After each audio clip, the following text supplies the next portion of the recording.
Welcome to my class.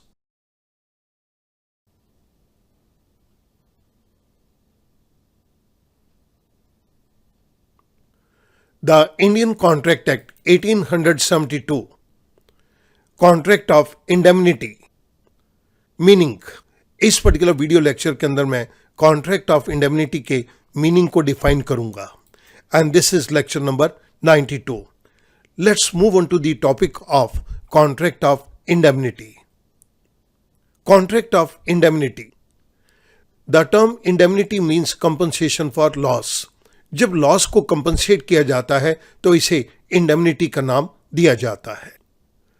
Therefore, a contract of indemnity refers to a promise given by one person to another for compensating the latter for the loss suffered by him.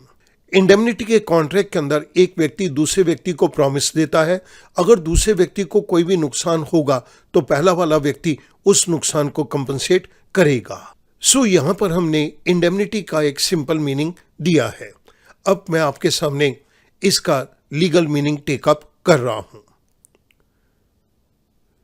Section 124 of Indian Contract Act deals with the meaning of indemnity. A contract of indemnity is a contract by which one party promises to save the other from the loss caused to him by the conduct of promisor himself or by the conduct of a third party. Indemnity का contract एक ऐसा contract है जिसके अंदर एक party दूसरी party को नुकसान से बचाने के लिए एक प्रॉमिस देती है. ये नुकसान प्रॉमिसर के अपने व्यवहार के कारण भी हो सकता है या ये नुकसान किसी और थर्ड पार्टी के द्वारा भी हो सकता है. सो जब एक पार्टी दूसरी पार्टी को प्रॉमिस देती है कि मेरे कारण तुम्हें कुछ नुकसान पहुंचा या किसी और थर्ड पार्टी के कारण कोई नुकसान पहुंचा तो मैं तुम्हारे इस नुकसान के लिए तुम्हारे लॉस को कंपनसेट करूंगा, then this is a contract of indemnity. In a contract of indemnity there are two parties. Indemnity के कॉन्ट्रैक्ट के अंदर दो पार्टीज हैं. The first party is termed as indemnifier and the second party is termed as indemnity holder. The person who promises to make good the loss is called the indemnifier, that is promiser. जो व्यक्ति इस बात का promise देता है कि मैं तुम्हारे नुकसान को कंपनसेट करूंगा, that person is termed as indemnifier.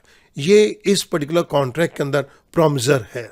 The second person is indemnity holder.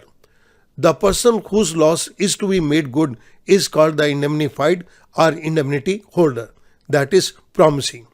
जिस व्यक्ति के नुकसान को कंपनसेट किया जाएगा उस व्यक्ति को इंडेमनिटी होल्डर या सिंपल शब्दों के अंदर उसे प्रॉमिसी भी कहा जा सकता है.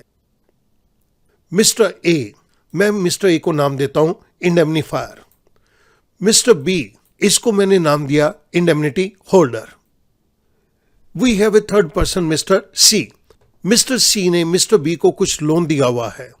मिस्टर बी इस लोन की रिपेमेंट नहीं कर पा रहा. मिस्टर सी ने कह दिया मिस्टर बी मैं तुम्हारे खिलाफ केस फाइल करके तुमसे पैसा रिकवर करूंगा.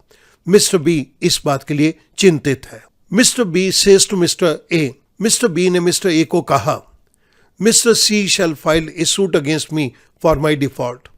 मैंने मिस्टर सी का पैसा रिपे नहीं किया, अब मिस्टर सी मेरे खिलाफ केस फाइल कर देगा. मिस्टर ए कहता है I promise you Mr B, if Mr C files a suit against you I will compensate you for any loss suffered by you. Mr A ने एक वचन दिया मिस्टर बी को, Mr B अगर Mr C ने तुम्हारे खिलाफ कोई केस फाइल किया तो तुम्हें जो भी नुकसान होगा मैं तुम्हारे उस नुकसान को कंपनसेट करूंगा. यहां पर मिस्टर ए एक प्रॉमिस दे रहा है मिस्टर बी के लॉस को कंपनसेट करने के लिए, तो मिस्टर ए इज इंडेमनीफायर. जिसको वचन दिया जा रहा है, जिसके लॉस को कंपनसेट करने के लिए कहा जा रहा है, that person is indemnity holder. Let us look at the same example. हमारी इस केस के अंदर mister A is indemnifier and Mr. B is indemnity holder. Mr. A agrees to indemnify Mr. B against the consequences of any proceedings which Mr. C may initiate against Mr. B in the court in respect of a sum of rupees 2 lakhs. This is a contract of indemnity. Mr A Mr B को compensate करने के लिए एक agreement करता है जिसके अंदर वो ये कहता है कि तुमसे 2 लाख रुपया रिकवर करने के लिए मिस्टर सी ने कोर्ट के अंदर कोई भी केस फाइल किया जिससे तुम्हें कुछ भी नुकसान हुआ, उस नुकसान को मैं कंपनसेट करूंगा। Mr A will be termed as indemnifier and Mr B as indemnity holder. Rights of indemnity holder when sued. Indemnity holder के खिलाफ जब कोई केस फाइल कर दिया जाएगा थर्ड पार्टी के द्वारा तो उसके क्या अधिकार होंगे। It is given under section 125 of Indian contract act 1872। The indemnity holder is entitled to the following rights. Indemnity holder को कानून के द्वारा कुछ अधिकार दिए गए हैं। The first one is claim for damages. Damages means monetary compensation. Indemnity holder is entitled to recover all damages which he might have been compelled to pay in any suit in respect of matter covered by the contract. Indemnifier और indemnity holder के अंदर जो भी contract हुआ है, अगर उस contract के अंदर किसी भी तरह से इंडेमनिटी होल्डर को किसी केस के अंदर कुछ मोनेटरी कंपनसेशन किसी दूसरे को देना पड़ जाता है तो वो ये सारा मोनेटरी कंपनसेशन इंडेमनीफायर से कॉन्ट्रैक्ट के अंदर रिकवर कर सकता है। Second point, claim for cost. He is entitled to recover all cost incidental to the institution और defending of the suit. Indemnity holder को इस बात का अधिकार है, उसने अपने आप को किसी केस से बचाने के लिए या किसी और के खिलाफ केस फाइल करने के लिए जो भी कॉस्ट उसने खर्च की है वो उन सारी कॉस्ट को इंडेमनीफायर से रिकवर कर सकता है।